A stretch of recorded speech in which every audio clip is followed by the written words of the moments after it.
ನನ್ನ ಮನಸ್ಸಿಗೆ ಇಷ್ಟವಾದವಳು ಸುಂದರ ಲೋಕದ ಸುರು ಸುಂದರಿ ಸೌಂದರ್ಯ ನನ್ನ ಮನಸ್ಸು ಹಂಬಲಿಸುತ್ತಿದೆ. ಅವಳ ಸುಂದರ ದೇಹವನ್ನು ಸವಿಯಲು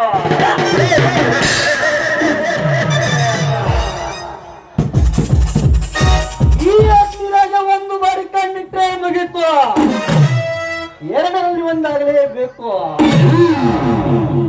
ನನ್ನ ಮಾತಿಗೆ ಒಪ್ಪಿ ಹುಡುಗಿಯರು ತಮ್ಮ ಸುಂದರ ದೇಹವನ್ನು ನನಗೆ ಅರ್ಪಣೆ ಮಾಡಲೇಬೇಕು. ಇಲ್ಲ ಅಂದರೆ ಬಲವಂತವಾಗಿ ಅವರ ಶೀಲವನ್ನು ಸವಿದು ನರಕಕ್ಕೆ ದಾರಿ ತೋರಿಸುವ ನರಕಾಸುರ.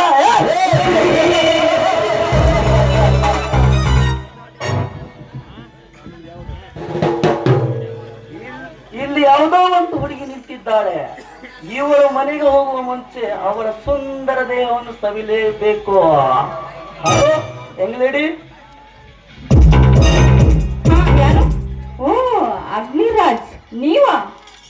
ಓ ಸೌಂದರ್ಯ, ನಿನ್ನನ್ನು ನೋಡಿ ಬಹಳ ಸಂತೋಷವಾಯಿತು. ನಾನು ಕೂಡ ನಿಮ್ಮನ್ನು ನೋಡಿ ಅಷ್ಟೇ ಸಂತೋಷ ಪಟ್ಟಿದ್ದೇನೆ.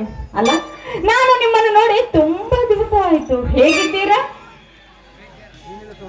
ಏನಿಲ್ಲ ಸೌಂದರ್ಯ, ಬಿಸ್ನೆಸ್ ಮಾಡ್ತಾ ಇದ್ದೀನಿ. ನೀ ಏನು ಮಾಡ್ತಾ ಇದ್ದೀಯಾ? ನೋಡಿ, ನನಗೇನು ಕಡಿಮೆ ಆಗಿದೆ? ಕೋಟಿ ಕೋಟಿ ಆಸ್ತಿಗೆ ಒಡತಿ ನಾನು ಹಾಯಾಗಿ ಜೀವನ ಮಾಡ್ತಾ ಇದ್ದೇನೆ. ಸೌಂದರ್ಯ, ನಿನಗೊಂದು ವಿಷಯ ಹೇಳಲೇಬೇಕು.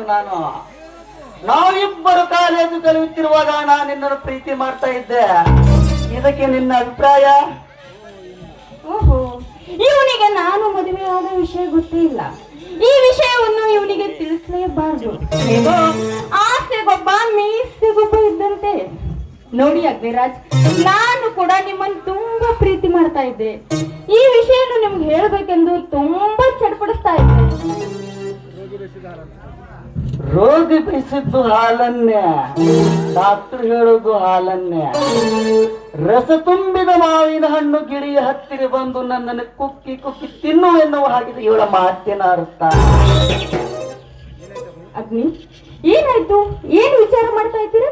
ಏನಿಲ್ಲ ಸೌಂದರ್ಯ, ನಿನ್ನ ಶೀಲದ ಸೌಂದರ್ಯವನ್ನು ಸವಿಬೇಕೆಂಬ ಹಂಬಲ ಕ್ಷಣ ಕ್ಷಣಕ್ಕೊಮ್ಮೆ ಹೆಚ್ಚಿಸುತ್ತದೆ ನನ್ನ ಮನ. ಅಗ್ನಿರಾಜ್, ತುಂಬಾ ತುಂಬಾ ರಸಿಕರು ನೀವು. ರಸಿಕ? ನಿನ್ನಂತ ಸುಂದರ ಹುಡುಗಿಯನ್ನು ಮುಂದೆ ಇಟ್ಟುಕೊಂಡು ರಸಿಕತೆ ಇಲ್ಲಂದ್ರೆ ಹೇಗೆ ಸೌಂದರ್ಯ? ನೋಡಿ, ಇನ್ ಮುಂದೆ ನನ್ನ ಜೀವದ ಒಡೆಯ ನೀವೇ, ಈ ಶೀಲದ ಅರಸ ಕೂಡ ನೀವೇ. ಅರಸ?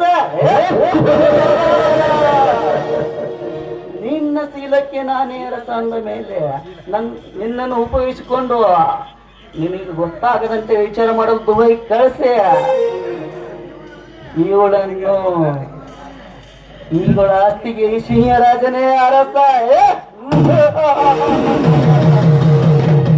ನಾನು ಒಳ್ಳೆಯವರಂತೆ, ಆದ್ರೆ ಒಳ್ಳೆಯವನಲ್ಲ.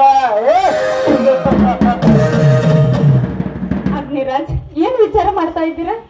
ಏನಿಲ್ಲ ಸೌಂದರ್ಯ, ನಿನ್ನ ಶೀಲಕ್ಕೆ ನಾನೇ ಅರಸ ಅಂದ ಮೇಲೆ ನಿನ್ನ ಶೀಲದ ಸಿಹಿಯಾದ ಊಟವನ್ನು ಉಣ್ತೀನಿ. ಹಾಗಾದ್ರೆ ಬನ್ನಿ, ಈ ಸಿಹಿಯಾದ ಮುದ್ದಾದ ದೇಹವನ್ನು ಊಟ ಮಾಡಿ ಆನಂದ ಪಡುವಿರಂತೆ.